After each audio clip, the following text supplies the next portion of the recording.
Bonjour à toutes, bonjour à tous, bienvenue. Bienvenue pour cette table ronde, tous banquiers.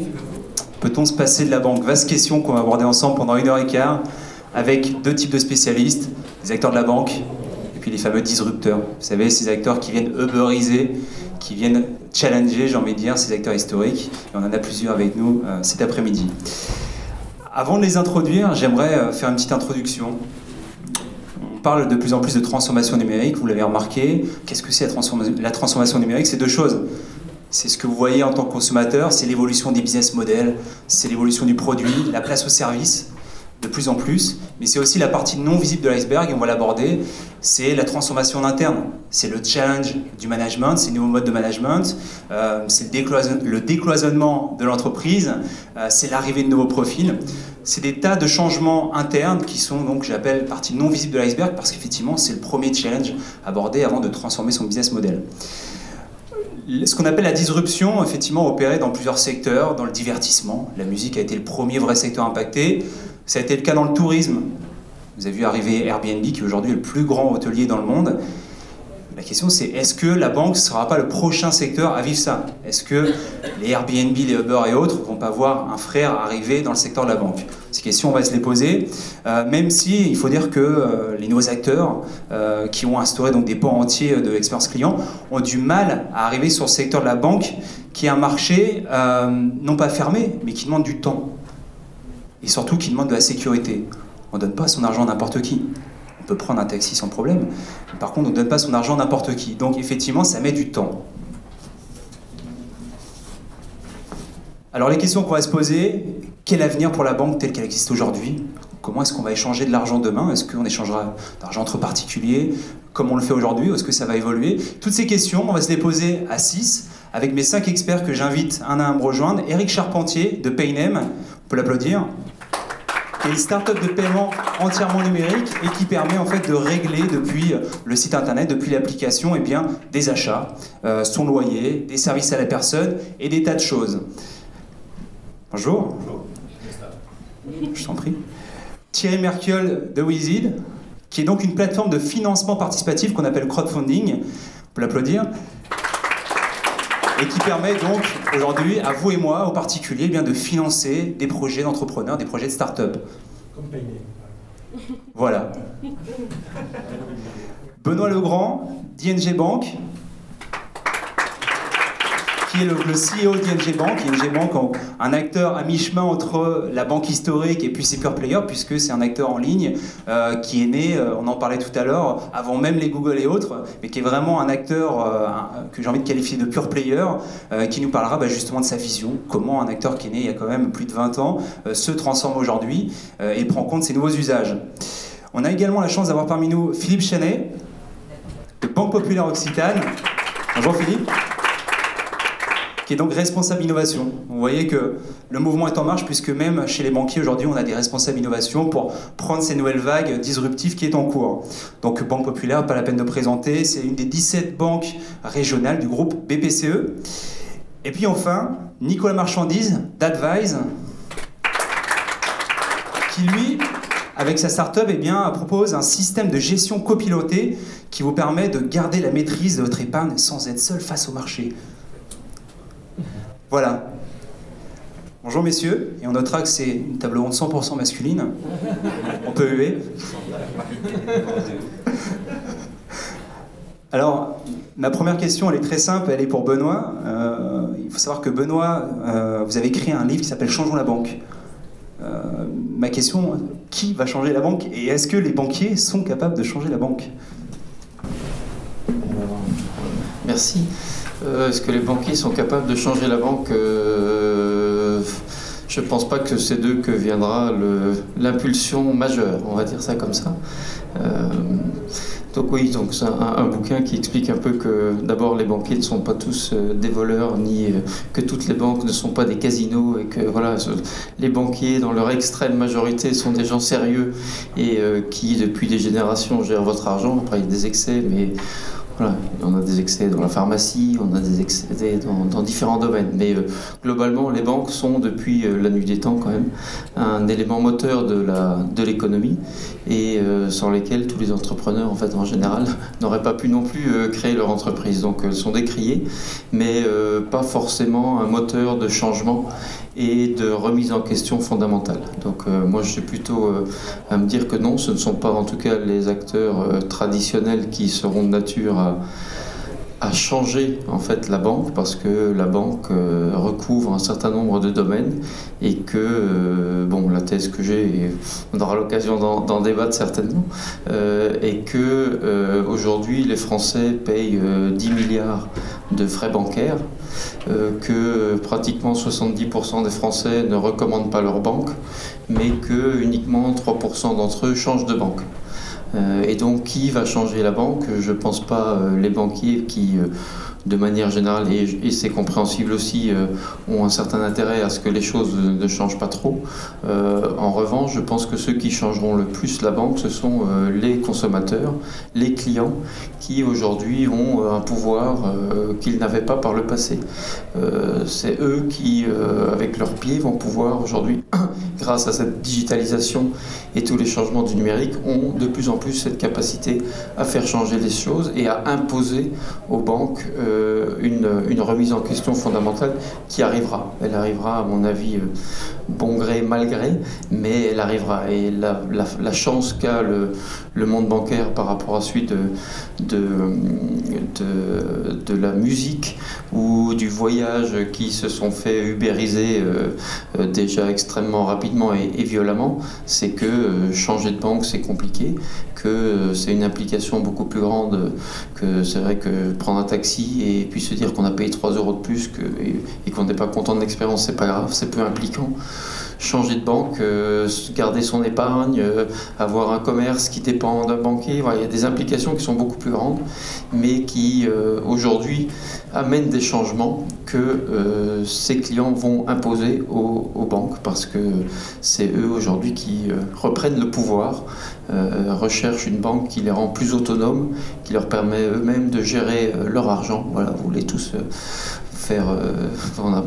personne se lève le matin en se disant je vais me faire plaisir et aujourd'hui je vais aller faire de la banque parce que c'est mon anniversaire, donc je vais aller passer 2 heures dans une banque. Enfin, moi j'ai rencontré personne comme ça, si vous en connaissez dites-le moi, mais donc on ne veut pas faire de la banque. Oui, la difficulté d'une banque c'est qu'elle doit être prendre moins de place, alors qu'elle a pris toujours beaucoup de place, et donc prendre moins de place dans la vie des gens, se rendre inexistante. Comme quand vous vous levez le matin, vous allumez l'électricité, vous ne vous demandez pas si, tiens, aujourd'hui EDF va amener de l'électricité ou pas. Votre carte de banque, c'est la même chose. Vous voulez acheter un pantalon, vous allez dans un magasin, vous sortez votre carte, ça doit fonctionner. Que la carte soit rouge, verte, jaune, l'important c'est que je puisse passer vite en caisse et partir très vite.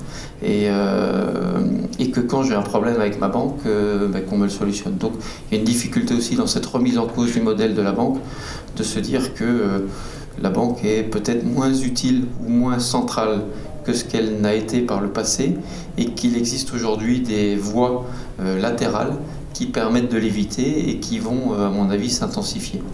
Voilà, un peu long comme réponse, mais...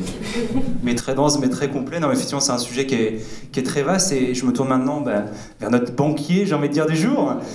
Philippe, effectivement, non, ce qui est assez intéressant, c'est de constater que non, les banques prennent conscience de ce changement, et vous en êtes un très bel exemple puisque vous êtes responsable innovation. Si je réduis un peu votre étiquette, puisque vous avez aussi d'autres responsabilités, c'est quoi un responsable innovation dans une banque ? Alors, un responsable innovation dans une banque traditionnelle comme la nôtre, c'est quelqu'un qui est en charge de, comme dit mon patron, d'avoir le nez à la fenêtre en permanence.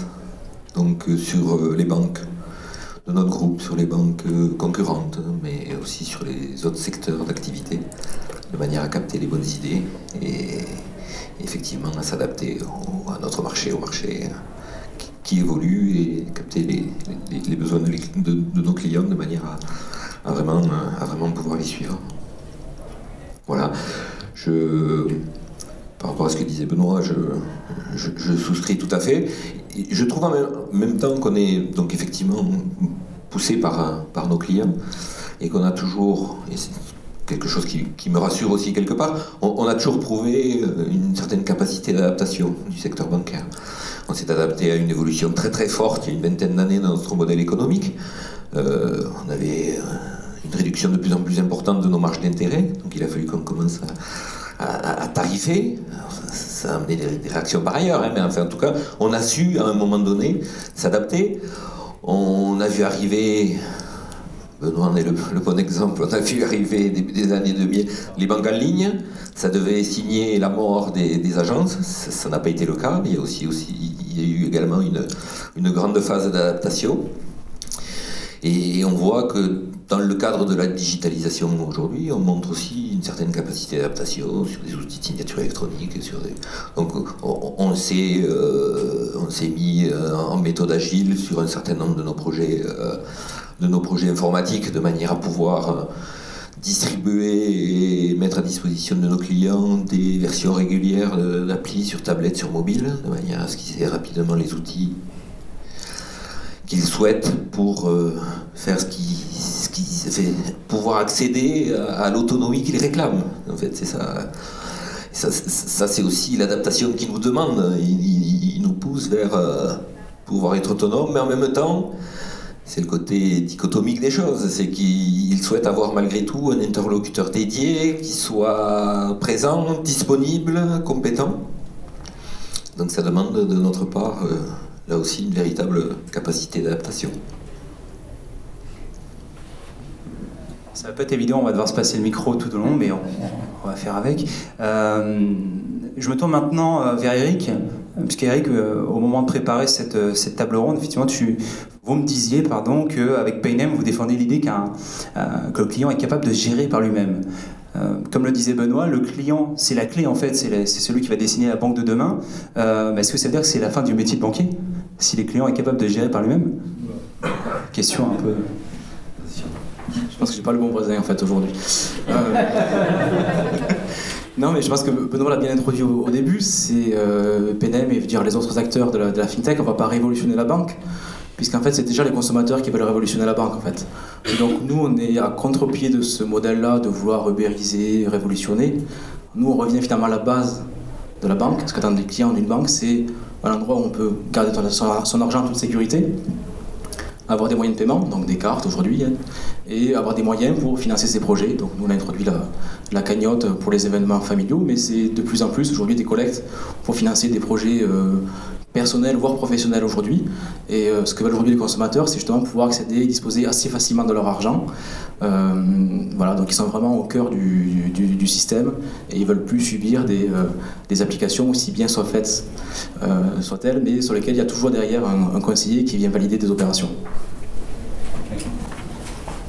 Je pense parler assez fort, je pense que vous m'entendez, je vais continuer sans micro. Nicolas, à l'inverse, vous défendez l'idée que justement le client, même s'il a une image parfois négative et souvent négative de sa banque, il va rester dans cette banque et il n'a pas vocation justement à se gérer par lui-même. Pourquoi ?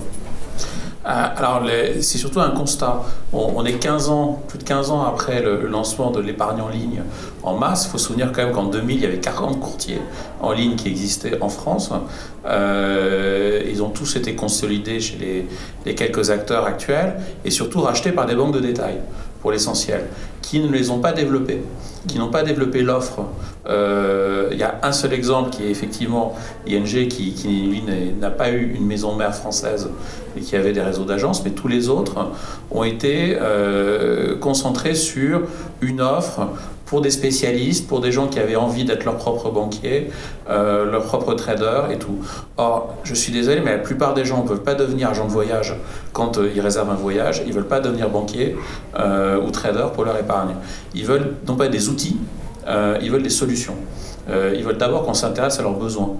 Et donc, derrière ça, il y a aussi une autre idée. Est-ce que la banque universelle, qui va à la fois fabriquer les produits, traiter sur les marchés, fabriquer des fonds, vous les structurer, vous les mettre dans une assurance vie, et finalement le fourguer au consommateur, est-ce que c'est la bonne chose? Évidemment, ma réponse est non. Donc c'est l'architecture ouverte, et là encore, je ne suis pas le seul à la voir, parce que c'est exactement ce que fait aussi ING. Et donc l'idée, c'est de se concentrer sur ce qu'on peut bien faire, Et pour nous, c'était l'épargne, et c'était le besoin. Autant on voit que la banque en ligne, le besoin était très bien adressé, parce que c'est une question de tarifs et de simplicité. Autant sur l'épargne, l'offre était encore naissante. Il y avait un problème d'acquisition, il y a un problème de gens qui avaient peur de prendre des décisions. Et donc ces décisions et ce risque, ils avaient tendance à essayer un peu l'épargne en ligne, pas l'adopter énormément, ou sinon mettre que du monétaire dedans, des fonds en euros pour faire simple, en assurance vie ou des livrets. Et finalement, la conséquence, c'est que l'épargne des Français, elle est en produits monétaires qui ne rapportent rien à personne, parce que les gens ne veulent pas décider.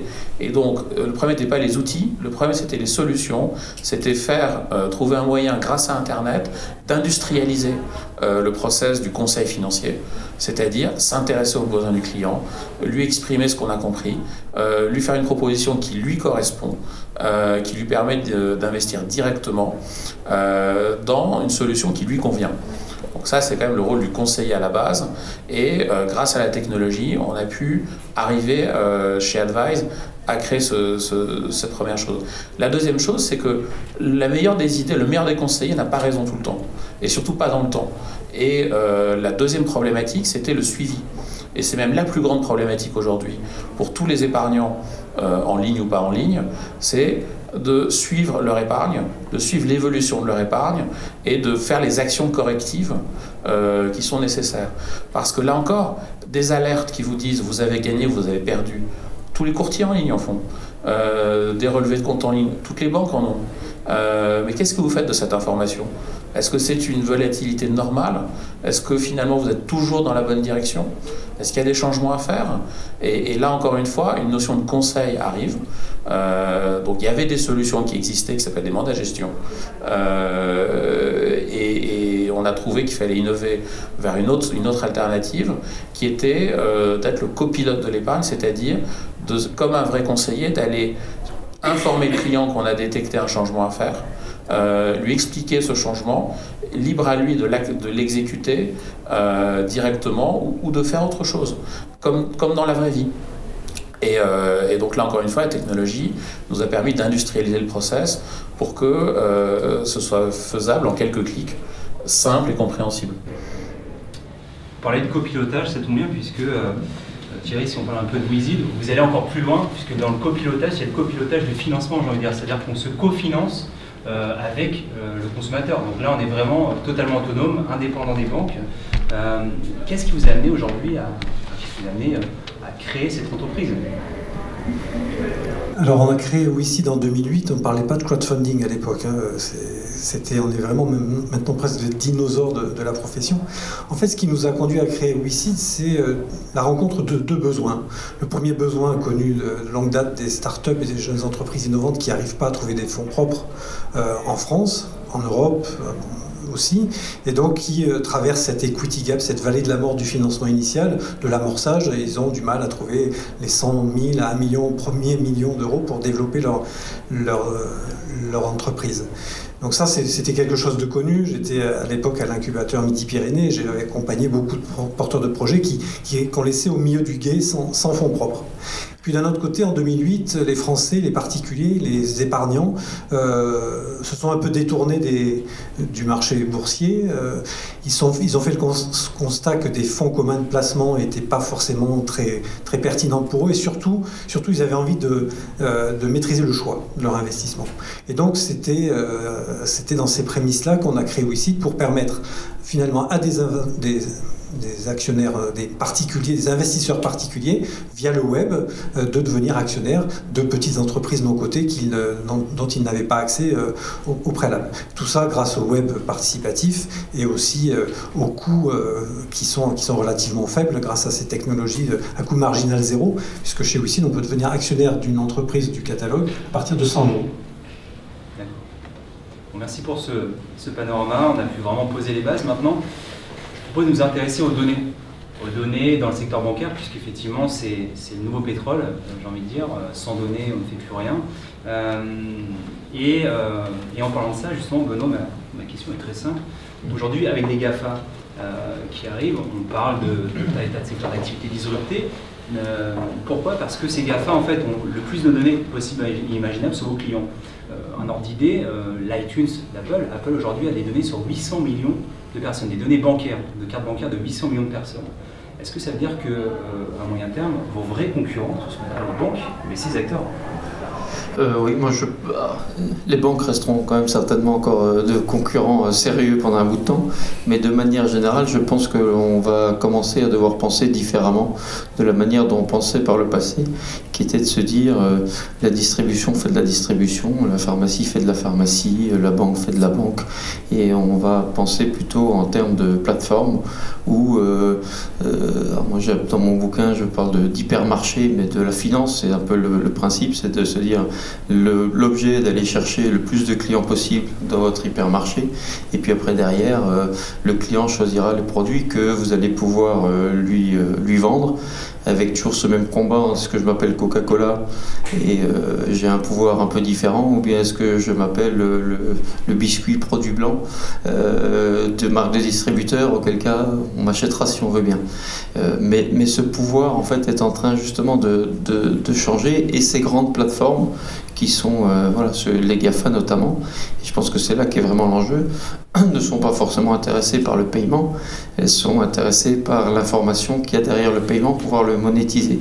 Et au-delà de ça, elles sont même intéressées surtout par une vue du monde et le changement d'un monde vers un monde, une vision politique qui est humaine, qui est différente. Mais c'est là leur sujet, c'est pas faire de la banque. Je pense que ça intéresse pas grand monde de faire de la banque. L'intérêt, c'est d'aller chercher de l'information et de pouvoir la monétiser. Donc oui, je pense que ce sont des acteurs qui sont plus que sérieux. Et la difficulté va être, et on va revenir à la base du commerce, un peu ce que Eric disait aussi, on revient à la base de la base, c'est de se dire où est-ce que je crée une vraie valeur pour un client, et est-ce que le client est prêt à payer pour cette valeur. C'est ce qui arrive aujourd'hui dans le monde bancaire traditionnel. Je pense qu'on se rend compte qu'on paye un certain prix, certains sont prêts à le payer, mais il n'est pas forcément en ligne avec ce que l'on a en retour. Quand on n'a pas d'alternative, on le paye. En revanche, toutes ces rentes de situation se voient attaquer. C'est ce qui se passait avec les taxis chez Uber. Voilà, vous n'étiez pas content du service, mais vous n'aviez que les taxis parisiens pour venir à Paris. Donc voilà, vous n'êtes pas content, c'est comme ça. À partir du moment où il y a une alternative qui arrive, on voit que on est dans un terreau en fait très très propice à ce changement, parce que les Français sont dans ce terreau-là. C'est ce qui s'est passé dans la téléphonie quand personne n'était forcément content de son opérateur de téléphonie. Donc je paye autant chez Orange, je vais aller chez Bouygues, et c'était la même chose en fait, un fatalisme. Et puis Free arrive, et Free en quelques années a pris 10 millions de clients. Il n'a pas pris 2, il n'a pas pris 50 000, il a pris 10 millions. Donc on est dans un pays aussi qui est ouvert en tout cas à une révolution dont on parlait tout à l'heure. Je pense que si on laisse la clé aux Français de faire une révolution dans laquelle ils ne perdent pas trop, mais dont ils peuvent gagner et montrer, manifester leur opposition à un système en place, ils le feront. Et je pense que si cette mobilité bancaire, c'est pourquoi je plaide dans mon livre et depuis 15 ans chez ING, on arrivera à ça. Si on prend une perspective un peu plus européenne, une banque comme ING Direct, en Allemagne, c'est 9 millions de clients. En France, c'est 1 million. Oui, donc, parce que c'est plus compliqué de changer en France. En revanche, reprenez des gens comme Free, en un coup, ça devient 10. Donc, on est capable de passer de pas grand-chose à tout d'un coup une explosion. Et ça, c'est la force je pense, qui va arriver ici.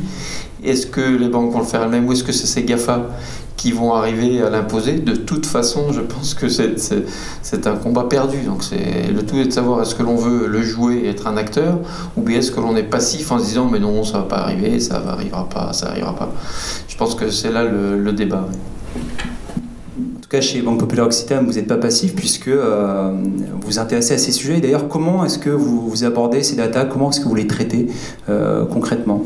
Il y a une fonction qui est clé aujourd'hui. Est-ce que vous l'avez dans votre entreprise, qui est Chief Data Officer, ou est-ce que c'est vous, en tant que directeur innovation, qui gérez ces problématiques? Alors, la question des données chez nous est un vrai sujet, une vraie question. Comme toutes les banques traditionnelles, des données sur nos clients, on n'en manque pas. on en a pléthore. Mais en même temps, l'utilisation de ces données est de plus en plus sensible, à la fois en termes réglementaires, puisqu'on a un chemin possible qui est de plus en plus restreint par rapport à l'utilisation, et de toute façon, vis-à-vis de nos clients, on se doit d'être de plus en plus respectueux par rapport à l'utilisation de ces données. Ce que je pense, moi, c'est que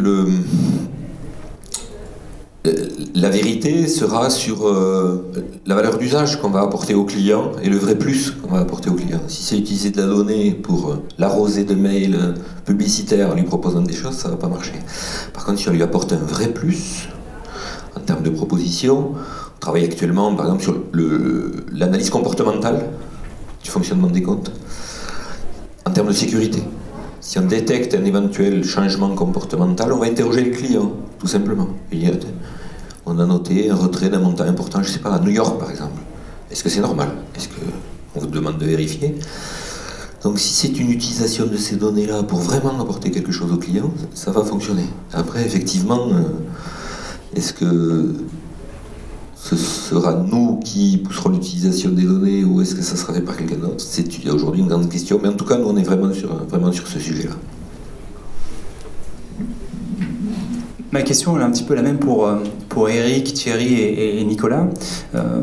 Quand vous avez construit vos startups respectives, est-ce que la data était quelque chose de central? Et est-ce qu'aujourd'hui c'est quelque chose de central? Et surtout, étant donné que vous êtes des startups, est-ce que vos clients, entre guillemets, sont plus exigeants et vous demandent plus de transparence qu'un acteur traditionnel comme Banque Populaire Occitane, qui pour le coup est en train de se construire petit à petit, avec lequel on peut être plus indulgent? Deux questions. Alors, évidemment, la data chez nous est importante dans la mesure où on ne gagne pas de l'argent sur l'argent de nos clients. Nous, on gagne de l'argent en rendant service à nos clients. Et pour ça, on a besoin de comprendre leur comportement, quelles sont leurs attentes. Et sur la question des transparences des données, on ne se l'impose pas, c'est dans notre ADN en fait. Le premier recrutement de PNM, c'est un conseiller en usage expérience. C'est d'être avant tout à l'écoute des consommateurs. Et on a construit après l'architecture autour. Et encore aujourd'hui, quand on fait des cafés du co-banking, en fait, qu'on trouve aujourd'hui dans le salon, mais qu'on trouve tous les mois dans un lieu sur Toulouse, c'est d'être vraiment au contact régulier des consommateurs. Et c'est eux qui nous envoient des informations et qui nous demandent à partir de ça de construire un outil qui va les satisfaire au quotidien. Oui, la data c'est important.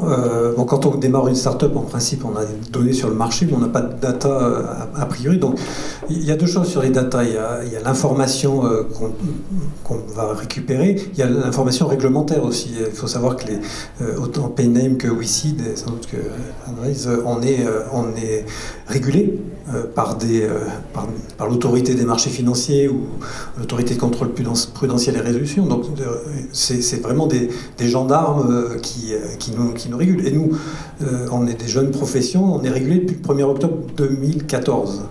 Et on a vu, chez WICID en tout cas, un avant 1er octobre 2014 et un après 1er octobre 2014 dans l'attitude des investisseurs particuliers. J'ai pas de schéma à vous montrer, mais c'est exponentiel. C'est-à-dire qu'en fait, on accélère l'investissement via la plateforme de WICID depuis le 1er octobre 2014. Parce qu'on a un tampon. Et donc, l'investisseur particulier peut se référer à l'AMF en disant tiens, j'ai eu un problème sur une plateforme, mais comme elle est régulée par vous, vous pouvez intervenir. Après, la transparence dans les métiers jeunes comme les nôtres, elle est indispensable. Je dirais aussi que la seule chose, la vraie métrique, c'est la satisfaction client. Voilà. C'est ça qui fait que ça va marcher ou ça va pas marcher. Donc on est en permanence focalisé sur la satisfaction client. Alors à travers effectivement l'analyse des données, mais ça c'est plus, je dirais, pour la prospective et la stratégie de l'entreprise. Mais la satisfaction client, c'est le leitmotiv chez WICID. Tous les matins, on parle de satisfaction client parce que c'est ça qui fait qu'un client va réinvestir, va revenir, est content, est satisfait. Et je pense que dans les banques, alors c'est très étonnant ce que vous dites, que 70% des clients des banques sont insatisfaits, mais 3% changent. Ça, c'est assez hallucinant, je trouve. C'est, ouais, mais, donc, c'est 70% des gens qui ont une image négative de la banque en général. De la banque en général, pas de sa banque. 70% des clients ont une image positive de leur propre banque. Mais ne change change pas. Il ne change pas. Il y a un autre chiffre aussi, je discutais avec quelqu'un du comité de direction d'une banque verte qui me disait qu'aujourd'hui, 30% des clients de cette banque verte vont en agence. C'est-à-dire que 70% de leurs clients ne vont plus en agence. Donc là aussi, il y a de remises en cause. Ça donne envie de rebondir, mais bon. C'est à 86% des... Bon, non seulement ils vont plus dans les agences, mais parfois ils vont même plus sur les sites. Parce que lorsqu'on communique avec son client régulièrement, finalement on lui donne l'information et qui est pertinente pour lui, pour laquelle il est signé. Et on se rend compte dans les taux de connexion que les gens lisent l'information qu'on leur envoie par push. Parce qu'elle est pertinente, parce qu'elle est personnalisée. Et donc ça les intéresse, c'est leur épargne. Et ça parle de vraiment ce qu'ils ont eux, pas de données génériques, c'est pas des newsletters en disant voilà ce qu'on vous conseille de faire, mais bonne chance pour le faire par vous-même. Et donc ils les lisent, ils les ouvrent, et lorsqu'on envoie justement des alertes en disant voilà ce qu'on vous recommande de faire, là ils l'ouvrent encore plus et ils le suivent derrière. Mais donc la data pour nous elle est critique pour comprendre les besoins des clients. D'abord c'est la loi, et puis c'est aussi l'ADN que l'on a, c'est de comprendre grâce aux algorithmes les besoins des clients et arriver en face à trouver les produits qui leur correspondent, et surtout faire en sorte que ce mariage perdure dans le temps. Et sinon trouver une solution. Et donc le client il veut pas qu'on lui prenne de la data pour rien. Ça c'est une chose, mais il ne veut pas aussi qu'on l'inonde de données qu'il ne saura pas interpréter. Il veut des solutions, encore une fois. Je crois que vous vouliez rajouter quelque chose. C'est vrai que les agences sont de plus en plus désertées. Aujourd'hui, il n'y a plus que 17% des Français qui vont une fois par mois en agence. D'accord ? Ils étaient 60% il y a 5 ans.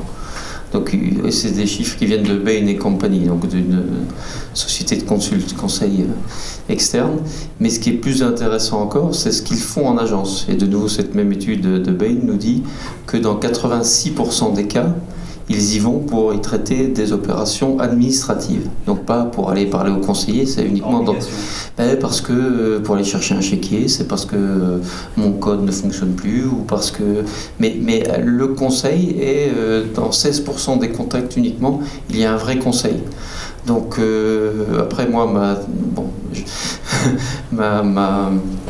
ce que je pense, c'est qu'il n'y a pas, à partir du moment où vous avez une opération que vous ne pouvez faire qu'en agence, ben vous la faites en agence. Pourquoi ? Parce qu'on a des agences et donc on aime bien que les clients y viennent, parce que sinon ils viennent plus, et s'ils viennent plus, on leur vend plus rien, et puis voilà.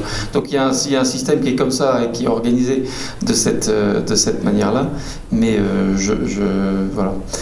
Mais pour rebondir aussi sur l'autre point, c'est l'expérience client, c'est juste ça l'essentiel, quoi. Il y a plus que ça. Et de nouveau, le même chiffre de cette étude qui nous dit un taux de satisfaction des banques en ligne, donc c'est pas que nous, mais on est à plus 52, là où les banques traditionnelles sont à moins 11. Donc oui, il y a quand même un vrai sujet, quoi. Il y a quand même un vrai sujet à traiter, et cette expérience client, elle est fondamentale. Uber, il vous vend une expérience, quoi. Il n'a pas de taxi, il vous vend juste une expérience. Il fait en sorte que vous donniez une note au chauffeur, comme ça lui il fait bien attention de bien se tenir, parce que s'il a une mauvaise note, ben, il se fera éjecter du système.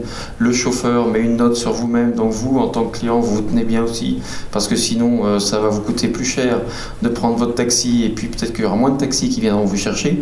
Donc il y a un système qui est basé sur cette expérience client, et c'est là où le côté vertueux de l'histoire, avec un vrai équilibre entre le client et l'entreprise. Oui, et donc ça, je pense que si on peut créer ça dans le monde de la banque, un rééquilibrage en tout cas des forces, où les clients reprennent un pouvoir plus important, je pense que voilà, c'est au cœur du... Mais il y aura certainement un droit de réponse. La réponse, tout de suite. Nous, on croit beaucoup à l'avenir de l'agence, et le modèle que l'on déploie, à la fois au niveau BPCE et en local au niveau de la Banque Populaire Occitane, c'est un modèle de banque humaine et digitale. Les clients nous demandent, on en a parlé déjà, ils nous demandent de la compétence, ils nous demandent de l'expertise, et on pense que l'expertise et la compétence, au plus près du terrain, ça a un sens. Et quand on voit que des pure players type Spartoo ou ING Direct, peut-être que Benoît nous en dira quelques mots, ING Direct qui ouvre des agences pour distribuer du prêt immobilier, donc quelque part ça nous a interpellés. Ça, voilà, donc. Mais nous on est vraiment sur ce modèle-là de banque humaine et digitale, et j'ai d'ailleurs par rapport à l'agence une annonce à faire, j'en profite aujourd'hui. On lance, en collaboration étroite avec la mêlée numérique, un chantier de disruption de nos agences. Ça va démarrer tout début septembre. L'idée, c'est de construire, avec le labo des usages, avec la mêlée numérique, l'agence de demain, avec en tête, derrière, bien évidemment, construire aussi la banque de demain. Donc c'est vraiment les méthodologies du labo des usages appliquées à la banque. Je pense que c'est la première fois que ça sera fait en France. Et donc ça prouve bien qu'on croit en l'avenir de notre réseau de 220 points de vente. Voilà. J'ai cru comprendre que vous avez 226 agences, c'est ça? Vous avez tout équipé en tablette, ça rentre dans ce cadre-là? Et pourquoi le faire d'ailleurs? Ça participe de la même logique. Ça rend autonome les clients, mais pas uniquement. On pense beaucoup qu'il y a quelque chose à faire autour de l'entretien entre le client, le chargé de clientèle, et que la tablette peut amener une forme de révolution dans cet entretien, avec une co-construction en fait. Non plus le chargé de clientèle qui face au client lui vend des produits, mais c'est vraiment la co-construction de l'entretien. Le client et le chargé de clientèle se mettent tous les deux autour de la tablette, vont co-construire l'entretien. On met en place toutes les aides, tous les outils nécessaires.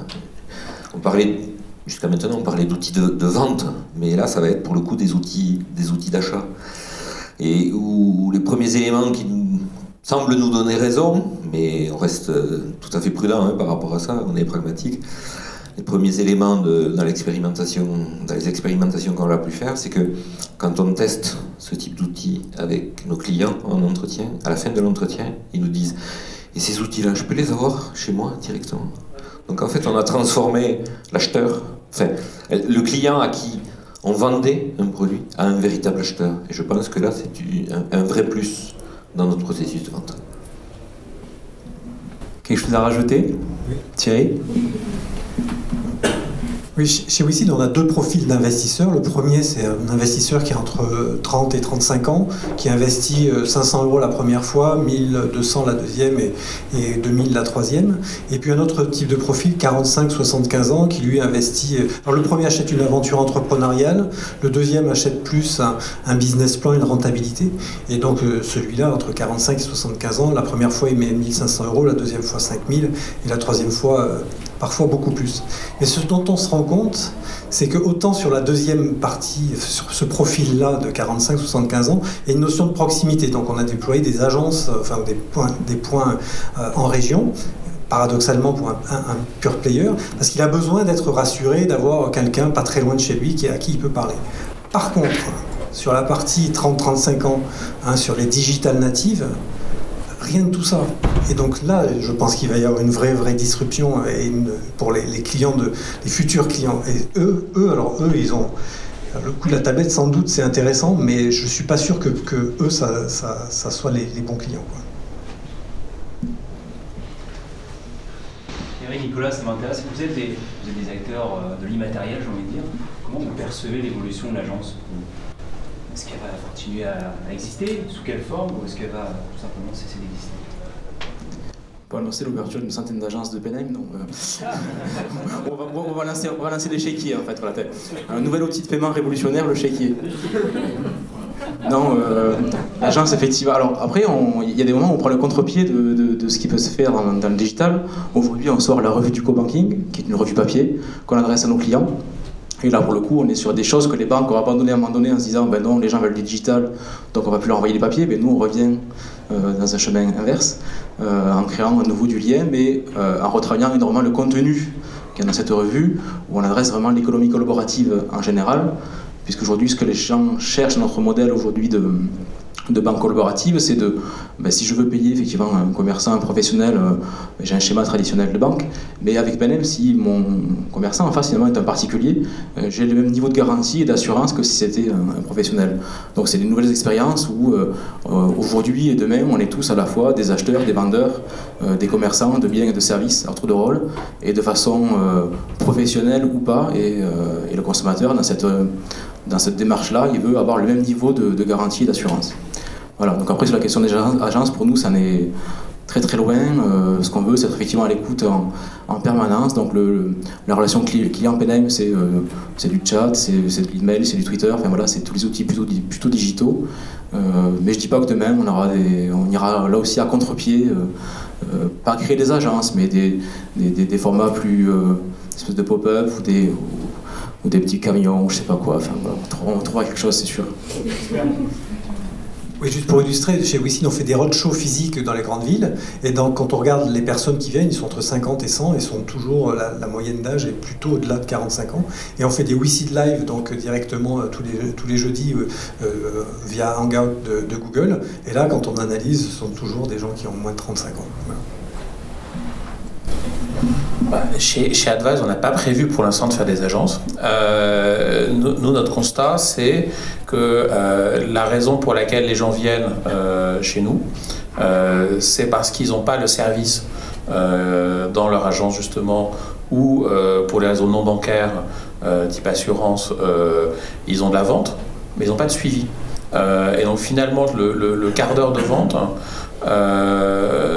pour certaines personnes, c'est important d'avoir un être humain qui va s'occuper, notamment quand on parle du patrimoine, parce que le patrimoine, on va pas vendre du groupement forestier, on va pas vendre de l'immobilier, on va pas vendre de la défiscalisation en ligne. Je pense que c'est pas très sérieux parce que il faut vraiment passer du temps à étudier les besoins individuels d'un client. On a un code des impôts assez fourni pour que ce soit compliqué à modéliser. Maintenant, pour ce qui est de l'épargne financière, qui elle nécessite un suivi très fréquent et surtout des décisions très rapides, là on voit que les solutions du monde réel sont plus adaptées au monde actuel, c'est-à-dire où si un conseiller doit faire signer par exemple des changements d'allocation à un client, il ne peut pas appeler ses 200, 300, 400 clients, lui faire signer des documents, c'est compliqué. C'est d'ailleurs pour ça qu'on a vu quelques acteurs du monde réel venir nous voir en disant est-ce que votre technologie, on ne pourrait pas la brancher sur ce qu'on fait. Et donc pour nous, l'agence de banque, il valuerait la même chose à l'agence de voyage. L'agence de voyage, soit ils se sont spécialisés avec une offre vraiment premium ou une marque très forte et surtout un service qui vaut le coup, soit sinon ma mère elle va chez Opodo et puis elle trouve ce qui lui convient et ça lui coûte moins cher. Donc c'est ça le sens de l'histoire, c'est de toute façon la banque et l'épargne sont rattrapées par le reste du commerce en général. Vous devez justifier votre existence. Ça paraît rien de différent. Moi je voudrais juste tuer le mythe aussi du client de la banque en ligne qui est un jeune de 25 ans. Oui, parce qu'on l'entend beaucoup, nos clients, donc nous avons 1 million de clients que l'on sert avec 2 agences, une à Lyon et une à Paris, et la moyenne d'âge est de 48 ans, d'accord? Donc nos clients, ING Direct, ils ont 48 ans, ils n'ont pas 25 ans, et ils ont en moyenne 2500 € sur leur compte courant, donc ce sont des personnes, vous voyez, c'est pas ce que l'on peut, ce que l'on pourrait penser. C'est rentré dans les usages, on va oui. parler de digital native, aujourd'hui c'est un terme même qu'on peut détruire puisque même les jeunes parfois savent moins bien utiliser le digital, ces outils, que d'autres générations. Et après je peux pas le montrer ici, mais j'ai des photos de clients parce qu'on a fait un concours ING Direct, ça représente quoi pour vous, chers clients? Ils se sont mis en scène, des clients de 70 ans, 75 ans, 58 ans, et qui se mettent en scène. Donc ce sont des gens avec qui on a créé un lien émotionnel, mais au-delà de l'âge, en fait, je pense qu'il faut oublier de se dire que parce qu'on a 60 ans, on n'est pas digital, c'est pas vrai. ça se fait. Et voilà. Mais je pense que le problème, il est plus dans l'englument et dans la manière dont le système, on va parler de système avec un S majuscule, est organisé en France, qui fait que les choses ne bougent pas. Mais les Français, de manière générale, n'attendent qu'une chose, c'est ça. Quelle que soit la génération. Alors, en parlant de clivage, effectivement, on a tendance à mettre d'un côté les startups, de l'autre côté, j'ai envie de dire, les banquiers historiques, en disant gentil, méchant, ça dépend des points de vue. D'ailleurs, vous avez vu qu'on a d'un côté les startups, de l'autre côté les banques. D'ailleurs, je suis entre les deux, hein, j'ai choisi mon camp. Tout ça, j'en perds le fil. Alors, tout ça pour vous poser une question très simple à tous les 5. Comment vous voyez évoluer les choses et comment, déjà, vous, en tant que banque, vous travaillez avec ces acteurs, ces nouveaux apporteurs de services que sont les startups, et comment vous, en tant que startup, Nicolas nous a apporté un début d'élément de réponse en disant que les banques viennent vous voir, comment, en tant que startup, vous travaillez avec ces acteurs historiques? Si vous travaillez avec eux, d'ailleurs. Oui, alors depuis quelques années, les banques s'intéressent au crowdfunding, à la finance participative, et nous, ça y est, on a enfin convaincu un groupe bancaire, puisque le Crédit Coopératif est rentré au capital de WICID, donc un cousin de groupe BPCE, effectivement. Et pour nous, c'est à la fois une reconnaissance et c'est aussi une marque de confiance, et on le sent aussi tout de suite. Nos investisseurs sont rassurés, parce qu'il y a une notion de confiance qui est très importante, on n'en a pas parlé. Même si j'étais sur une table ronde avec des banques. C'est aussi un signe de notre complémentarité. Tout à fait. Dans le thème peut-on se passer des banques, la réponse, c'est l'époque du bac de philo, on pourrait dire thèse, antithèse, synthèse, mais non, on ne peut pas se passer des banques aujourd'hui. Des banques, qu'elles soient en ligne ou des banques plus traditionnelles. Clairement, il y a des banques pour WICID, c'est un vrai réseau de distribution. Avant de bâtir un réseau de distribution comme ça, c'est quasiment impossible. Mais on parle de confiance. J'étais l'autre jour à une table ronde avec des banquiers et qui disaient oui, mais nous, les banques, c'est la confiance. Vous, les plateformes de crowdfunding comme ça, la confiance, n'importe quel margoulin peut s'installer, ce qui n'est pas vrai puisqu'on a une accréditation, mais et il me disait, nous c'est la confiance. Je dis, vous avez raison, Madoff, c'est aussi la confiance. Nous, effectivement, c'est pareil, on ne peut pas se passer de la banque aujourd'hui. Et c'est pas comme nous on aimerait s'en passer, mais je pense que c'est les consommateurs qui vont nous demander de nous en passer à un moment donné.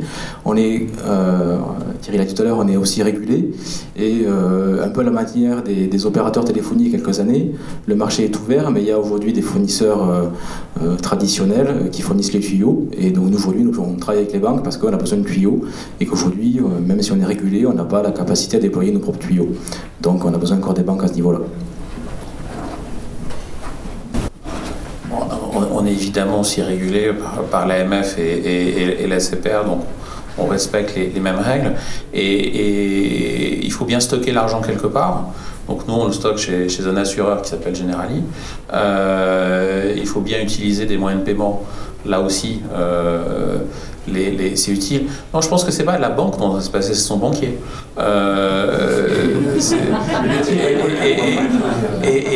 Et si vous voulez, c'est l'idée. L'idée, est-ce qu'on va mettre tous ses œufs dans le même panier avec une seule personne, et est-ce qu'on va finalement trouver que des gens sont plutôt des spécialistes des paiements, plutôt des spécialistes de trouver certains types d'investissements, plutôt des généralistes de l'épargne, et surtout le client, il voudra l'interopérabilité.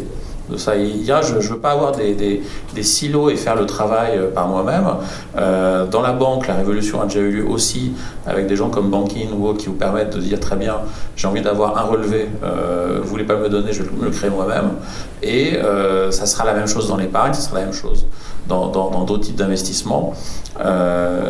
Mais oui, non, il y aura toujours une banque pour stocker de l'argent ou le faire marcher. La différence, c'est que à une époque, on avait la régie des PTT qui fabriquait les téléphones, trouvait les normes et fixait le tarif, et qu'aujourd'hui, on a éclaté ces métiers. Et ça sera probablement la même chose, c'est déjà la même chose dans certaines activités de la banque en général. Philippe Benoît. Je trouve que pour le consommateur, c'est très bon tout ça, puisque ça va tirer tout le monde vers le haut, et je pense qu'on a tous à apprendre les uns des autres. Je crois que c'est un point que je voulais mettre en relief cet après-midi. Et c'est pour ça notamment que moi je m'attache à ce qu'on soit au contact en permanence de cette écosphère, hein. Sur Toulouse par exemple. On a eu l'occasion par exemple avec Eric de se rencontrer, d'échanger sur le sujet. On est partenaire de la mêlée depuis un certain temps, on participe au comité Open Innovation. Je suis intimement persuadé, encore une fois, qu'on a vraiment des choses à se dire les uns les autres et vraiment à échanger et à apprendre. Je suis bien d'accord. On a beaucoup à apprendre des uns des autres et donc à gagner à l'ouverture justement de ces modèles, là où nous, en tant que banque, on est parfois trop lent, compliqué, voilà. Et là où la vitesse d'exécution et l'intelligence se développent plus rapidement dans les petites structures. En revanche, ce qui me paraît important dans les années à venir, c'est la taille et la masse critique. Donc je ne pense pas qu'il y ait, même dans le crowdfunding, de la place pour 50 acteurs sur le marché français, même s'il y en a déjà quelques-uns. Donc il y a une vraie course là aussi à la masse critique, et à la taille et à l'imposition d'une marque. Et si on ne le fait pas en France, elle se fera à l'international. Aujourd'hui, il n'y a personne qui veut se lancer à part des Chinois, mais dans des marques de nouveaux téléphones, parce qu'ils sont sur un marché intérieur qui leur autosuffisent. Mais donc c'est ça le débat. Et donc je vois aussi pas mal d'entreprises, comme Nicolas le disait tout à l'heure, où les banques en ligne ont toutes été rachetées par des grandes banques. Donc il reste justement ING Direct qui est le seul non inféodé à un grand groupe, et donc avec une liberté de parole autre et différente, puisque nous ne craignons pas de cannibaliser notre mère en disant ce genre de choses. Mais c'est ce qui, je vois, un peu se passer aussi dans le secteur des paiements ou du crowdfunding, où chaque grande banque entre dans une petite structure.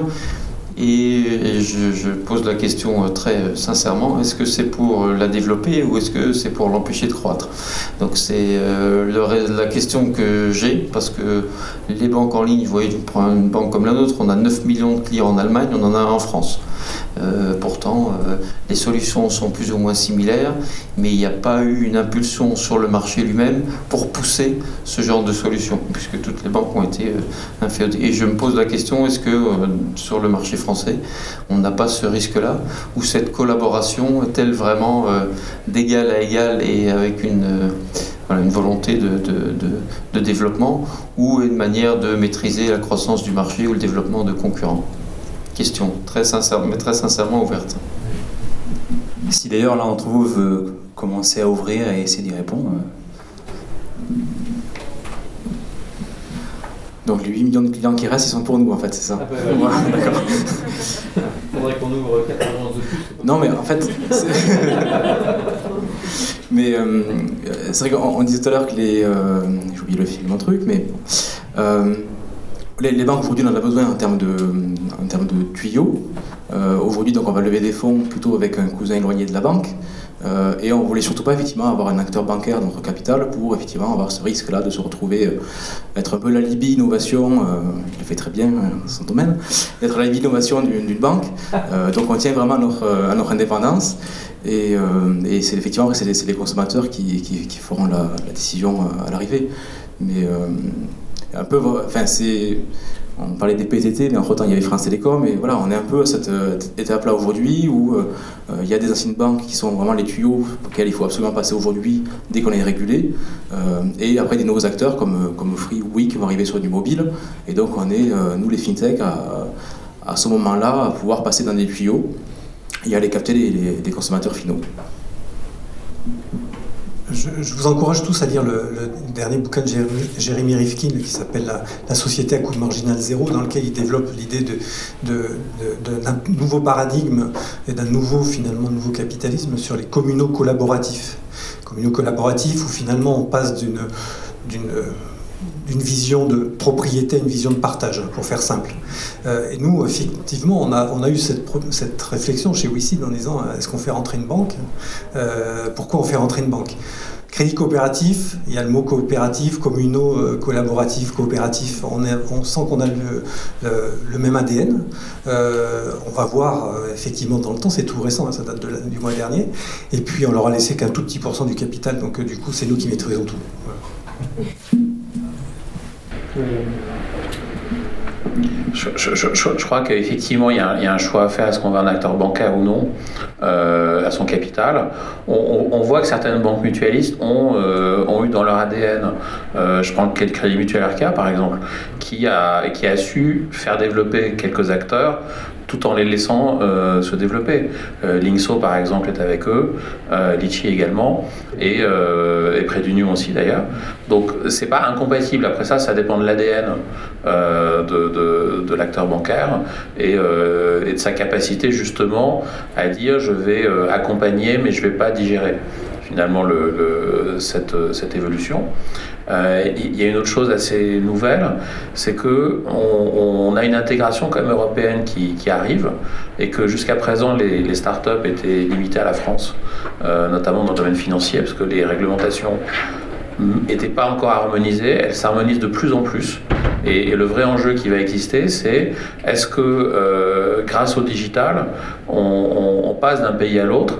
Là encore une fois, on a un exemple quand même d'une des seules banques de détail créées dans les 100 dernières années en France. D'ailleurs, on a les deux, je crois que c'était vous, la précédente. Donc, entre les deux, il y a 130 ans, il n'y a rien eu d'autre.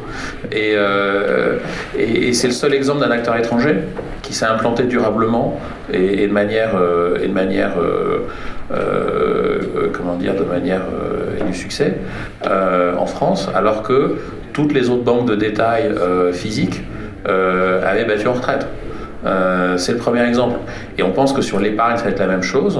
Et c'est là où aujourd'hui, par exemple, pourquoi on a fait une association de toutes les startups de la FinTech, c'est pour pouvoir faire un lobby avec les autorités.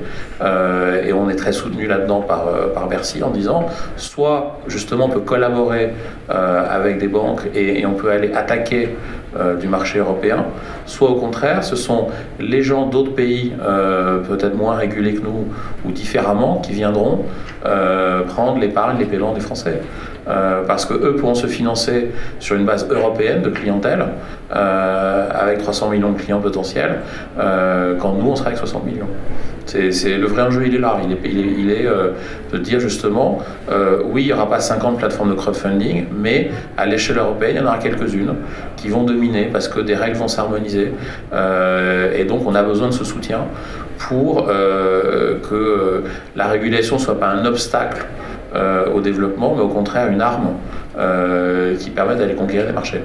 Et à la fin de la journée, le consommateur décidera, et ce consommateur, on a besoin de le rassurer. Donc par des règles, par des labels, par des régulateurs qu'on connaît. On va dans tout le monde va dans le même sens, j'ai envie de dire. Donc on a beaucoup parlé du produit, du service, l'évolution, comme je disais tout à l'heure, la partie visible de l'iceberg. Ce qui m'intéresse de savoir maintenant, c'est comment vous, grand groupe, grande banque, vous vous organisez pour transformer l'interne. Ce qui différencie une start-up d'un grand groupe, c'est que la start-up est totalement hybride. Une petite équipe de 10 personnes peut faire des grandes choses. On l'a vu, des tas de start-up qui se font acheter des millions de dollars alors qu'ils sont 2 ou 3 et qui rapidement valent des dizaines de milliards de dollars. Parce qu'il y a une façon de travailler, il y a des process, il y a une agilité, il y a une motivation qui est différente. Les grands groupes en ont conscience aujourd'hui. J'imagine, en tout cas, dans vos entreprises respectives, vous en avez conscience. Comment ça se passe, cette fameuse transfo culturelle en interne ? Chez nous, il n'y a pas beaucoup de transfo parce que ça fait 15 ans donc, que l'on est dans cet esprit-là. Donc, on est peut-être une des premières fintech de l'époque. Ça n'existait pas encore, ce mot-là. Mais c'est une culture. Donc, ça, je te rejoins tout à fait. C'est une histoire de culture, en fait. C'est principalement de culture. Parce que la révolution aujourd'hui numérique, l'enjeu n'est pas le digital. Enfin, l'enjeu n'est pas la technologie. C'est pas ça, c'est bizarre, mais je ne pense pas que ça soit ça le sujet. C'est l'expérience client. Et cette expérience client, elle vient des hommes et des femmes qui sont derrière. Donc c'est quand un téléphone est décroché, est-ce qu'il y a un sourire ? Quand on développe une application mobile, est-ce que le message qui apparaît quand il y a une erreur, c'est le message qui permet au client de ne pas perdre un quart d'heure derrière pour trouver la solution ? C'est ça, mais ce sont des hommes et des femmes, c'est que ça derrière, je dis que ça, mais c'est pas la technologie, c'est cette culture. Et ça, c'est une culture, alors ça se crée pas, ça ne se décrète pas, ça se vit tous les jours. Voilà, nous on est on est dans ce bain-là, on a des valeurs qui sont fortes. Nous, la valeur que l'on met au centre de nos préoccupations, c'est la considération pour nos collaborateurs, entre nous, mais vis-à-vis du client. Et donc, on a la même valeur en interne que vers le client. Et la considération, c'est de se dire, quand vous décrochez, on ne dit pas que c'est votre faute. On ne dit pas, non, vous vous trompez. Voilà, on ne dit pas, non, l'argent qui est là, non, vous viendrez la semaine prochaine le rechercher parce que vous voulez faire un virement de 3 000 €, mais c'est au-delà de la limite de ce que vous aviez autorisé. Non, l'argent qui est là, c'est le vôtre. Donc, si vous voulez le transférer, si vous voulez fermer votre compte, c'est aussi simple de le fermer que de l'ouvrir. Voilà, c'est ça, la considération. C'est pas, non. Enfin, moi, j'ai encore une anecdote d'un ami qui a voulu fermer son compte. Il a dû aller menacer dans son bureau, retenu par le garde à l'entrée, le directeur de l'agence, pour lui dire, ça fait 6 semaines que j'essaye de fermer mon compte, c'est juste pas possible. Et là, ça a été possible. Donc, vous voyez, c'est ce genre de choses-là qui vont faire la différence. Mais ça, c'est une culture, c'est des hommes et des femmes. Mais, voilà. Très bien, mais comment ça se passe chez Banque Populaire Occitane? Alors, l'acculturation, on est sur l'humain et ce sont des processus qui sont relativement longs. On a 600 000 clients, on a 2200 collaborateurs sur les 226 points de vente dont on parlait tout à l'heure. Et on est dans un monde où on est en permanence avec des grands écarts. On parlait tout à l'heure des besoins exprimés totalement différents entre les digital natives et les personnes de 40 ans et plus, etc. Ça amène nécessité d'être le plus agile possible avec ce qu'on demande à nos informaticiens, de faire le grand écart entre des vieilles chaînes COBOL, on va dire, pour gérer la production de manière à ce que ça marche, parce que les calculs de solde soient les bons, etc. Et en même temps, on leur demande de mettre à disposition de nos conseillers des choses et de nos clients, bien sûr, des choses de plus en plus compliquées sur les tablettes, sur les mobiles. Donc c'est vraiment des technologies qui sont totalement différentes. Et on a les mêmes, on va dire, les mêmes grands écarts au travers de nos collaborateurs. On a une hétérogénéité très importante par rapport à la culturation au digital. Et ça, c'est un véritable enjeu de compétences, d'expertise et donc de formation. Donc on investit beaucoup sur la formation et on investit beaucoup sur comment dire, arriver à faire prendre conscience de la nécessité du digital, du numérique, sur des gens qui n'ont pas forcément l'appétence pour ça. Donc avec cette prise en compte de l'hétérogénéité entre les personnes, voilà, c'est vraiment les grands écarts, quoi. Une des clés aussi du succès et une des clés qui caractérise l'entrepreneur, c'est l'ouverture. Alors parlons un petit peu de ce qui se passe ailleurs, au-delà de nos frontières. Particulièrement, il y a une start-up, je ne sais même pas si vous parlez de start-up, en tout cas une solution qui m'a interpellé, qui s'appelle M-Pesa, qui est née non pas dans la Silicon Valley, non pas dans la Tech City à Londres, mais elle est née en Afrique, au Kenya. Et elle a littéralement, j'ai envie de dire, disrupté le paiement en Afrique. Parce que vous savez qu'en Afrique, ce qui s'est passé, c'est que on a sauté une génération d'informatique, on n'utilise pas d'ordinateur, on est directement passé au mobile. Et donc, avec M-Pesa, la question que je me pose, et elle s'adresse à vous 5, est-ce que c'est pas de continent sous-estimé jusqu'ici comme l'Afrique que va pas venir les nouveaux modèles et les nouveaux outils de demain? Qui s'y colle?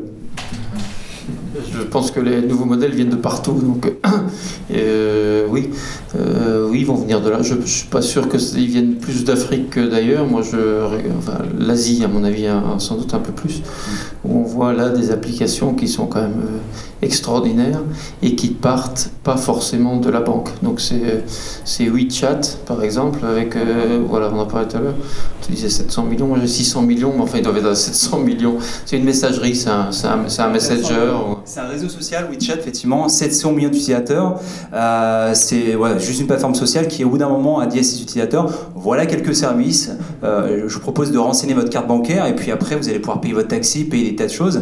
Et du jour au lendemain, c'est ultra radical, ils se sont dit, ok, maintenant, on va devenir une banque, on vous propose une carte bancaire, et on va venir s'attaquer frontalement à Bank of China et tous les autres banquiers. C'est aussi simple que ça. Et effectivement, donc, pour revenir sur la question, d'où est-ce que ça va venir? Est-ce que ces gens-là, qui sont en Chine, sur un marché un peu particulier, est-ce que ça va donner des idées en Occident? Oui, donc, et ça vient de partout. Et donc tout ça arrive. Il y a Wilen, je pense qu'il s'appelle, à Hong Kong, qui la seule chose qu'il vous demande en fait, c'est pour vous offrir un prêt, c'est d'avoir accès à votre téléphone mobile. Voilà. Donnez-moi accès à votre téléphone mobile, et sur base de toute l'information qu'ils vont y trouver, vos contacts, tout ce qui peut, enfin tout ce qu'il y a en fait, votre vie pratiquement est là-dedans. Si vous réfléchissez, vont vous faire une offre de prêt. Voilà, en 24 heures. Ça, c'est la banque qui vient de nulle part, mais qui est déjà là. Donc ça va arriver. Alors ici, on est en Europe, dans un système qui est beaucoup plus régulé et beaucoup plus compliqué. Mais tout ça arrive. Et je pense que, de nouveau, est-ce que Leclerc ou Carrefour se disaient que Amazon allait venir le concurrencer? Est-ce que DHL se disait que Uber, une société de taxi, allait venir le concurrencer? Voilà, c'est ça aujourd'hui. Amazon vend des produits d'alimentation. Voilà. Bon, et ça remet tous les modèles. Donc ça vient de partout en fait. Et la seule chose que l'on peut avoir, c'est une réactivité, une réaction, une agilité. Ce que Philippe disait, c'est d'être agile, d'être réactif, de regarder autour, à l'extérieur, d'avoir le nez au balcon pour voir tout ce qui se passe. Et ce que tu disais, c'est pas que dans la banque, mais en dehors. Parce que la pire des choses dans des moments de turbulence, c'est pas forcément la turbulence, mais c'est de raisonner avec les raisonnements du passé. C'est ça, si on remet à se penser, bah oui, il y a 10 ans, maintenant c'est comme ça, non. Ça, je pense que c'est le vrai danger pour chacune des industries, que ce soit la banque ou l'autre, c'est de se dire qu'il faut pouvoir casser ces modèles, et casser ces codes et tout ce qu'on a appris en fait, et se remettre en cause en permanence, avec l'humilité dont on parlait tout à l'heure, en disant on est nulle part. Nous, on se dit on a 1 million de clients, on est la première banque en ligne, mais c'est pas pour ça que dans 5 ans on est encore là. Uber se dit il est tout content, mais tous les chauffeurs de Uber peuvent aussi être chauffeurs d'autres sociétés de taxi, et ça peut très vite se passer aussi. Donc tous les modèles, aussi puissants soient-ils, doivent garder cette grande humilité et cette flexibilité. Voilà, donc ça vient de partout en gros. Voilà. Ça vient de partout, et d'ailleurs on pourrait toujours reprendre la citation d'Henry Ford qui effectivement illustre un peu comment il faut penser demain. C'est si on m'avait demandé qu'est-ce que vous voulez pour votre mobilité, on m'avait demandé des chevaux plus rapides. Or j'ai inventé la voiture. Donc c'est un petit peu le constat à se faire. Qui sera votre Uber, qui sera votre Boeing 314, puisque c'est un secteur aussi assez emblématique dans le transport. Qu'est-ce que chez Banque Populaire Occitane, est-ce que vous avez identifié aussi des petites pépites, ou en tout cas des acteurs qui sont totalement éloignés mais qui pourraient être assez intéressants à observer pour évoluer, que ce soit en France ou ailleurs d'ailleurs? Alors des pépites, oui, on en croise tous les jours. On a eu l'occasion d'en racheter, d'en intégrer aussi pour gagner du temps. Nous, on est inquiets bien sûr, hein, aussi. Enfin, on reste pragmatique, je le disais tout à l'heure, et effectivement on sent bien quelque part la menace. On veut transformer ça en opportunité. On s'appuie en fait nous sur deux piliers principaux, quoi. C'est la double identité que l'on a, c'est à la fois un ancrage véritablement régional. On parlait de confiance tout à l'heure, on parlait d'historique dans la relation, que ça a de l'importance pour nos clients. On a un modèle coopératif qui, à mon avis, a du sens aujourd'hui dans la société. On a des administrateurs qui sont des gens issus du monde de l'entreprise. On a une banque qui appartient à ses clients. Un client sur 2 est sociétaire de la banque. Et on a en même temps une dimension internationale au travers du groupe BPCE. BPCE a signé un accord stratégique avec Facebook. On a développé une solution de paiement avec Twitter. Donc on a la chance en fait d'avoir cette puissance-là à la fois, donc cette véritable identité régionale qui est un vrai plus, et en même temps cette dimension internationale qui quelque part, même si c'est pas un gage de sécurité à 100%, quelque part c'est rassurant, quoi. Voilà. Eric, vous êtes lancé à un moment donné, vous êtes parti d'un constat, d'un usage, vous avez trouvé la bonne idée. Est-ce qu'il y a d'autres idées aujourd'hui, de par le monde, d'autres startups ou d'autres projets qui vous semblent assez intéressants à suivre? Difficile aujourd'hui. L'an dernier, on était 2 ou 3 et on demandait un agrément à la CPR. Et grosso modo, on est passé de start-up à 2 ou 3 à aujourd'hui une équipe de 15-20. L'an dernier, la CPR cherchait le directeur de l'informatique, le directeur de la sécurité quand on demandait un dossier. Donc ces métiers-là vont arriver aujourd'hui chez nous. Donc encore imaginer de nouveaux projets, c'est assez difficile. On va pas rentrer dans la routine non plus. Mais on a un gros avantage aujourd'hui, c'est qu'on va rentrer vraiment dans le cœur du système de l'économie collaborative. Et est-ce que demain les consommateurs vont pas carrément aussi bypasser les plateformes aujourd'hui, et s'ils ont déjà confiance en la personne à qui ils ont l'habitude d'envoyer de l'argent, est-ce que finalement cette personne-là qui est en face de moi, à qui j'envoie de l'argent habituellement, n'est pas forcément celle qui demain va être mon covoitureur ou mon vendeur sur le bon coin? Donc est-ce que de banque, on ne va pas finir à aussi place de marché en créant des liens qui seront pour le coup très directs? On a déjà aujourd'hui des gens qui utilisent Pename pour leur trajet de covoiturage. Donc ils ont passé l'étape Blablacar, ils se disent aujourd'hui j'ai confiance dans le covoiturage, j'avais qu'un problème qu'a résolu Blablacar, c'était la confiance dans le paiement.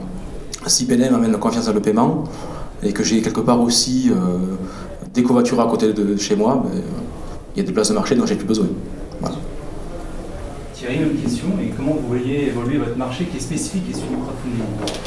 Alors, le marché est important. Moi, ce que je vois dans le crowdfunding, c'est l'arrivée du prêt particulier à entreprise, et on voit que les gros montants, les gros flux seront sans doute sur le prêt plus que sur l'equity, ce qu'on fait, ou même sur le don. Sauf que le modèle économique des plateformes de prêt est pas très intéressant encore aujourd'hui. Moi, ce que je vois, c'est l'appétence des particuliers, des investisseurs particuliers pour choisir la destination de leur épargne, pour gérer leurs risques. Chez WeSeed, on a plein de choses dans les cartons. La prochaine qui va sortir, c'est financer des infrastructures. Donc vous avez sans doute revu émerger le rachat potentiel des parts de l'État de l'aéroport de Toulouse. Voilà, donc on est reparti. Après fin d'année dernière, on avait fait une belle opération, et elle va sans doute se concrétiser en fin d'année 2015. D'autres aéroports sont en cours de discussion. Donc je crois que quand on interroge des investisseurs particuliers, ils veulent redonner du sens à leur épargne, ils veulent choisir, et ils sont tout à fait capables de prendre le risque, et ils sont beaucoup plus intelligents que ce que peuvent penser les acteurs classiques. Voilà. Et pour finir, Nicolas, l'épargne, est-ce que vous identifiez des actions intéressantes à suivre, et comment vous voyez évoluer l'épargne au sens long terme? Alors, l'évolution de l'épargne, plutôt au niveau si on se place sur des Français, ce que j'évoquais tout à l'heure, c'est les Français ont beaucoup d'épargne, mais elle est très mal placée.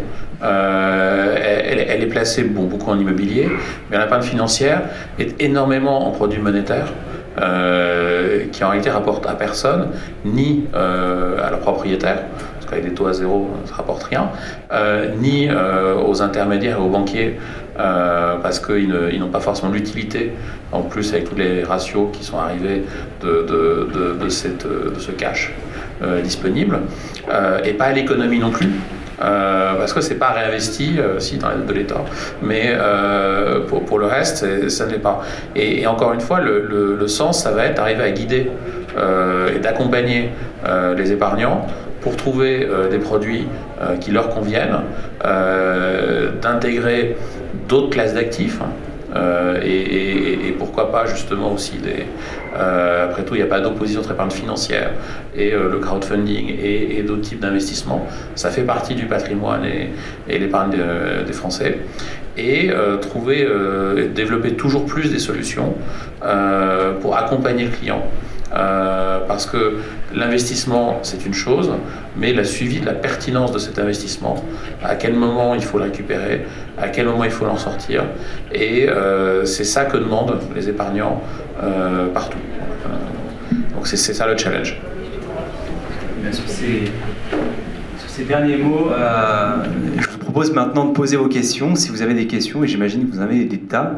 Je vais faire... Alors je ne sais pas jusqu'où je peux aller avec le fil, mais en tout cas, si vous avez des questions, n'hésitez pas à lever la main.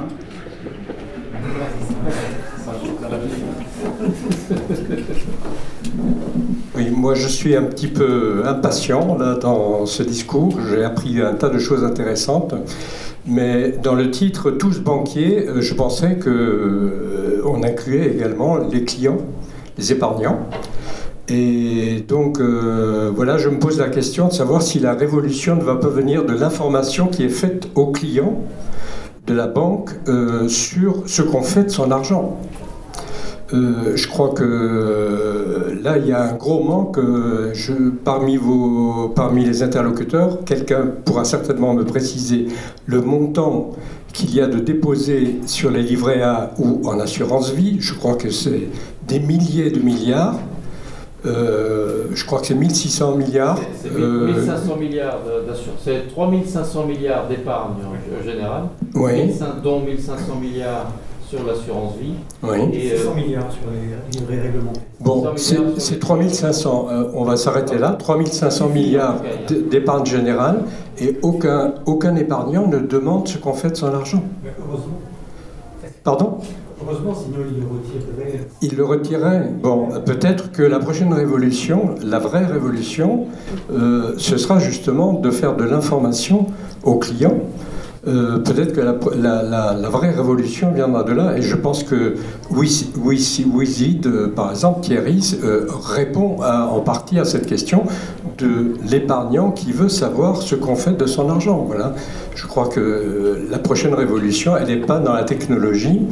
Elle sera peut-être aidée par la technologie, elle sera peut-être diffusée par la technologie, parce qu'il y aura plus d'informations aux clients, mais la prochaine révolution, elle viendra peut-être de là.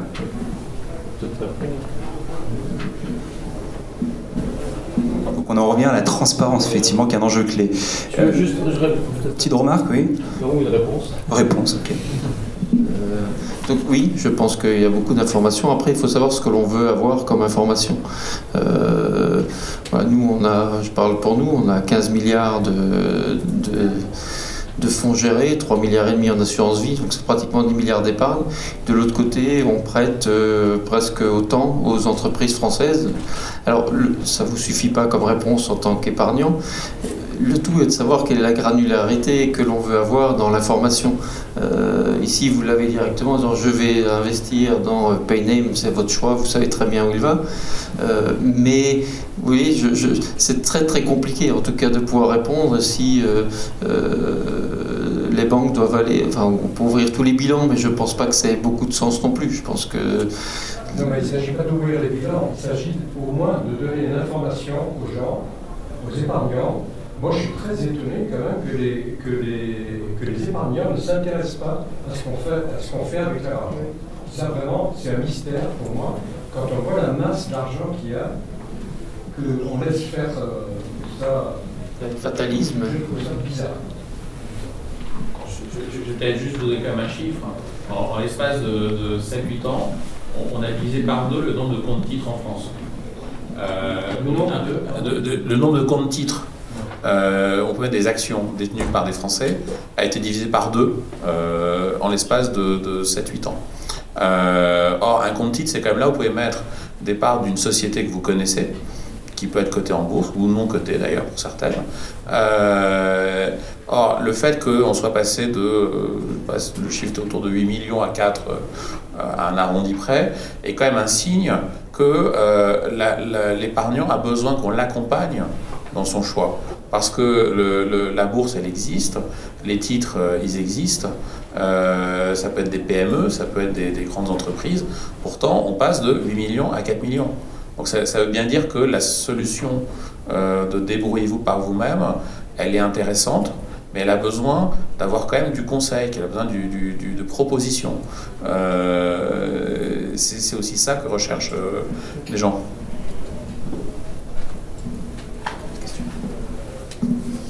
Est-ce qu'il y a d'autres questions?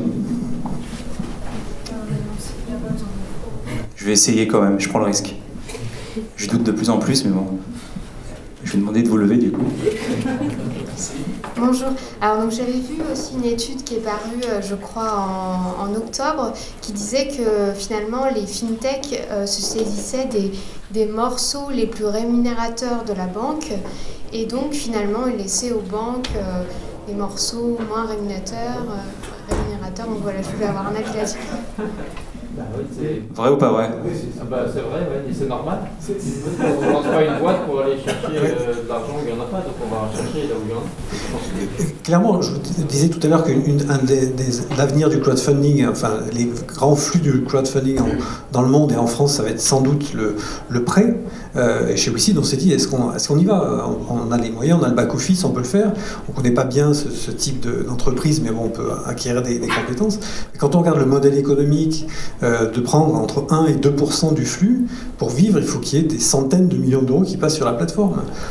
Je préfère le flux de l'equity crowdfunding comme on fait aujourd'hui, où on prend allez, je vous le dis, entre 10 et 15% du flux qui passe sur la plateforme, clairement, même si le flux est plus faible. Alors nous, chez PNM, on est un peu maso, en fait, puisque... c'était quoi le chiffre sur les écritures, les frais bancaires que tu citais au début, je sais plus, 10 milliards. 10 milliards, et nous, on fait tout gratuit, en fait. Voilà. Donc on s'est dit, ça rapporte beaucoup, mais nous, finalement, on s'en fiche, c'est gratuit. Voilà, ça nous fait plaisir. Et du coup, est-ce que c'est une crainte, par exemple, pour la Banque Populaire Occitane Ça, je vous laisse le dire. Hein. C'est ce que je disais tout à l'heure, c'est à nous d'être bons, à nous de nous défendre, hein, tout simplement. Mais ce qu'on sait, c'est que ça sera bon pour le consommateur, ça c'est sûr. Parce que la difficulté, un chiffre ou l'autre, les banques aujourd'hui, après la crise, sont pratiquement 2 fois moins rentables que ce qu'elles n'étaient avant. Donc elles généraient, on peut dire grosso modo, de l'ordre de 20% de return on equity, donc de retour sur fonds propres, là où on est plutôt autour de 10%. Alors on dira c'est une bonne, une mauvaise, mais peu importe, c'est en tout cas un fait. Donc l'activité bancaire est en tout cas beaucoup moins rentable et attaquée en plus par cela. Si on met en regard les évolutions que l'on voit avec la baisse des taux qui continue à être, la concurrence qui augmente, on voit la diminution des revenus du monde bancaire qui connaît une pente descendante assez forte, avec de l'autre côté en parallèle le défi de gérer des coûts qui ne sont pas forcément, eux, en baisse forte et des coûts importants. Pour vous donner une idée, une banque on va dire traditionnelle, 60% de ses coûts, c'est un coût de personnel, et puis 10% des coûts d'immobilier pour les agences, et 20% de coûts informatiques, et 10% d'autres frais. Donc, quand vous êtes face à ça, moi, c'est ça qui me fascine, c'est que les revenus font comme ça, ces coûts sont... il faut agir quand les courbes se rapprochent. Et donc, cette tendance-là, je pense que le mur se rapproche de plus en plus. Et je pense que pas mal de banques traditionnelles ferment aussi plutôt discrètement, parce que, de nouveau, il faut dire les choses comme il ne faut pas avoir peur de dire les choses. Il y a un vrai tabou dans ce pays sur l'emploi, parce que je pense que la première banque qui dit je vais prendre mes responsabilités d'éviter de faire ce qui s'est passé dans la sidérurgie, donc je vais fermer 20% de mes agences et les regrouper. Je pense que dans l'heure, le téléphone du président sonne et il est convoqué à l'Élysée pour qu'il aille expliquer qu'en fait il s'est trompé dans ses calculs et c'est pas du tout ça qu'il voulait faire et qu'il va démentir parce que c'est inaudible. Non mais vous voyez, on est dans un pays où c'est quand même très paradoxal, où c'est pas acceptable. Je vous donne l'exemple des Pays-Bas. Aux Pays-Bas, il y avait 2800 agences bancaires il y a 10 ans. Il y en a 1400 aujourd'hui, d'accord? Donc ça a été divisé par 2, avec une densité par habitant qui est 7 fois moindre que celle de la France. Donc les frais bancaires aux Pays-Bas sont 3 fois moins élevés que ceux en France. Donc il y a un moment où il y a ces équations mais je pense que c'est... Moi, je donne le discours, mais mes collègues des banques traditionnelles, ils sont tous aussi conscients que moi de ce qui se passe. Enfin, tout le monde le sait. La seule chose, c'est qu'on n'a pas tous les mêmes moyens, mais c'est juste, on est dans un pays où tout ça est inaudible, et celui qui vous dit qu'il y aura plus d'emplois dans le secteur bancaire dans les 10 années qui viennent, il ment. Après, il faut pouvoir être face à cette réalité. Enfin, voilà, on peut dire non, c'est pas vrai, c'est pas vrai. Et donc, je pense que la société en général n'aide pas un secteur bancaire à se transformer. Enfin, voilà. Ce qu'on a pu constater également, c'est que le système bancaire français a pu passer la crise à peu près sans encombre, parce que les banques étaient solides. Et elles étaient solides, alors ça peut faire réagir. On peut réagir par rapport à ça, hein, mais les banques étaient solides grâce à la rentabilité passée. En fait, c'est ça qui fait la solidité d'une banque. Ce sont les résultats que la banque peut stocker et garder de manière à pouvoir prêter, de manière à pouvoir financer l'économie. Ça pose une vraie question, ce que dit Benoît, c'est tout à fait vrai, sur la rentabilité des banques attaquées. Ça pose une vraie question à terme sur la solidité du système bancaire. D'autres questions? Sur la confiance, on parlait de confiance tout à l'heure. Comment vous assurez la confiance de vos clients sur les réseaux sociaux, notamment Facebook, Twitter? La question s'adresse aux banques en particulier ou à tout le monde ou... Aux banques traditionnelles. D'accord.